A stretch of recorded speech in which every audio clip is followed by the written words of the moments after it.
China నుంచి టూరిస్టులు ఎవరైతే భారతదేశానికి రావాలనుకుంటున్నారో వాళ్ళకి టూరిస్ట్ వీసాస్ ఇచ్చే కార్యక్రమం ఇండియన్ ఎంబసీ పునః ప్రారంభించింది. 5 సంవత్సరాల తర్వాత చైనీస్ టూరిస్టులకి ఇండియన్ ఎంబసీ వీసాలు ఇస్తోంది. 2020 జూన్లో గాల్వన్ వ్యాలీ క్లాషెస్ తర్వాత మనం వాళ్ళ టూరిస్టులని వీసాలు ఇవ్వటం ఆపేసాం, వాళ్ళని రానియటం ఆపేసాం అనమాట.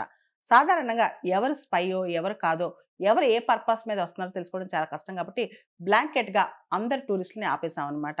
మనకు తెలుసు ఇండియా చైనా మధ్య సరిహద్దు వివాదం ఉందని చెప్పి జూన్ 2020లో గాల్వన్ వ్యాలీ క్లాషెస్లో దాదాపు ఇండియన్ సైడ్ 20 మంది సోల్జర్స్ మరణించారు కూడా. అప్పటి నుంచి కూడా ఇండియా చాలా విషయాలు, ముఖ్యంగా డైరెక్ట్ ఫ్లైట్స్, చైనాకి డైరెక్ట్ ఫ్లైట్స్ కానీ, అదేవిధంగా చైనీస్కి టూరిస్ట్ వీసాలు ఇవ్వడం కానీ ఇవన్నీ ఆపేసిందనమాట. తర్వాత 2024 లాస్ట్ ఇయర్ ఏదైతే ఈ బ్రిక్స్ సమ్మిట్, కజిన్ సమ్మిట్ జరిగిందో, 16వ బ్రిక్స్ సమ్మిట్, అప్పటి నుంచి కూడా ఇండియా చైనా మధ్య సంబంధాలు మళ్ళా మెరుగుపడుతున్నాయి. ఈ బార్డర్ ఇష్యూస్లో డిస్ఎంగేజ్మెంట్, డీఎస్కలేషన్ స్టార్ట్ అయిందనమాట. దీనికి సంబంధించి భారతీయ ఎంబసీ ఏదైతే బీజింగ్లో ఉందో వేబో, ఇది చైనా వాళ్ళ సోషల్ మీడియా అనమాట, వేబో ద్వారా వెల్లడించింది.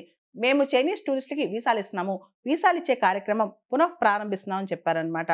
అయితే చైనా మాత్రం వీసాస్ విషయంలో, అంటే ఇండియన్ టూరిస్టులు ఎవరైతే చైనాకి వెళ్తున్నారో వాళ్ళకి వీసాలు ఆపలేదన్నమాట. దాదాపు ఈ మధ్యకాలంలో మనం చూస్తే కనుక ఇండియన్ టూరిస్టులు కావచ్చు, స్టూడెంట్స్ కావచ్చు, బిజినెస్ ప్రొఫెషనల్స్ కావచ్చు, వీళ్ళందరికీ కూడా ఈ 6 నెలల్లోనే జనవరి నుంచి జూన్ వరకు చైనా వాళ్ళు 85,000 వీసాలు ఇచ్చారనమాట. కోవిడ్-19 పాండమిక్, ఆ తర్వాత పర్టికులర్గా గాల్వన్ వ్యాలీ క్లాషెస్, ఇవన్నీ కూడా ఇండియా చైనాకి సంబంధించిన ఈ అంశాలు, వీసా ఇష్యూస్లో చాలా మార్పులు తీసుకొచ్చాయి అనమాట. అయితే మళ్ళా కూడా మనం డైరెక్ట్ ఫ్లైట్స్ ఇప్పుడు స్టార్ట్ చేస్తున్నాము. దాంతోపాటు చైనీస్ టూరిస్టులు కూడా వీసాలు ఇస్తున్నాం అనమాట. మనకు తెలుసు ఇండియా చైనా మధ్య సరిహద్దు వివాదం ఈనాటిది కాదు. 1962లోనే చైనా యూనిలేటరల్గా ఇండియాని అటాక్ చేసిందనమాట. ఆ తర్వాత కొంతకాలం పాటు మనకు పూర్తి స్థాయిలో డిప్లొమాటిక్ రిలేషన్స్ కూడా ఆగిపోయాయి. మళ్ళా 1988 ఆ టైంలో రాజీవ్ గాంధీ గారు యాజ్ అ ప్రైమ్ మినిస్టర్ అఫీషియల్గా చైనాకి వెళ్ళారనమాట. అప్పటి నుంచి మళ్ళా ఇండియా చైనా యొక్క వాణిజ్యం కానీ, ఇండియా చైనా యొక్క రిలేషన్స్ కానీ పుంజుకున్నాయి. కానీ ఇండియా చైనా బార్డర్ ఇష్యూస్ మాత్రం ఇంకా సద్దుమణగలేదన్నమాట. దానికి సంబంధించి ఇంకా చర్చలు జరుగుతూనే ఉన్నాయి. అయితే చైనా మన దేశంలోని అరుణాచల్ ప్రదేశ్ ఏదైతే ఉందో పూర్తి స్థాయిలో కంప్లీట్గా అరుణాచల్ ప్రదేశ్ మొత్తం క్లెయిమ్ చేస్తుంది.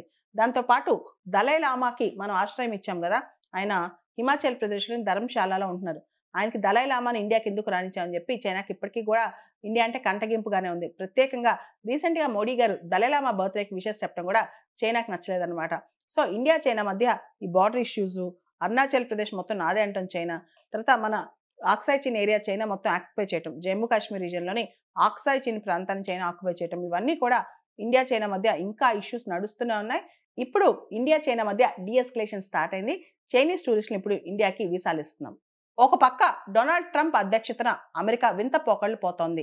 ఇండియా పైన, ఇతర దేశాలపైన విపరీతంగా టారిఫ్లు పెంచుతానని బెదిరిస్తోంది. అంతేకాదు రష్యాతో కానీ, ఇరాన్తో కానీ వాణిజ్యం చేసే వాళ్ళపైన ఆంక్షలు విధిస్తానని కూడా భయపెడుతుంది. అసలు ఇండియన్స్కి ఎందుకు ఉద్యోగాలు ఇస్తున్నారని చెప్పి ట్రంప్ అమెరికన్ కంపెనీస్ని బెదిరిస్తున్నారు. ఈ టైంలో రష్యా, ఇండియా, చైనా దగ్గరికి రావాలి. ఇంతకుముందు ఒక కాన్సెప్ట్ ఉండేది, ఆర్ఐసి ట్రయాకా అని చెప్పి. దీన్ని మళ్ళీ రివైవ్ చేయాలని చెప్పి కూడా చాలా మంది అనుభవజ్ఞులు చెప్తున్నారు. డొనాల్డ్ ట్రంప్ మరియు అమెరికన్ హెజిమోనీ కౌంటర్ ఇవ్వాలంటే ఆర్ఐసి స్ట్రాంగ్గా ఉండాలి. Russia, India, China. అండ్ రీసెంట్గా మనం చూస్తే మన డిఫెన్స్ మినిస్టర్, మన ఎక్స్టర్నల్ అఫైర్స్ మినిస్టర్ వీళ్ళిద్దరూ కూడా చైనాకి వెళ్ళి వచ్చారు. ఎస్సీఓ సమ్మిట్కి, SCO defence minister, external affairs minister సమ్మిట్కి. అండ్ కమింగ్ ఎస్సీఓ సమ్మిట్కి, లీడర్షిప్ సమ్మిట్కి పుతిన్ కూడా చైనాకి రానున్నారు. ఈ టైంలో రష్యా, ఇండియా, చైనా రిలేషన్షిప్ అనేది ప్రపంచంలో అవసరమని అర్థమవుతోంది.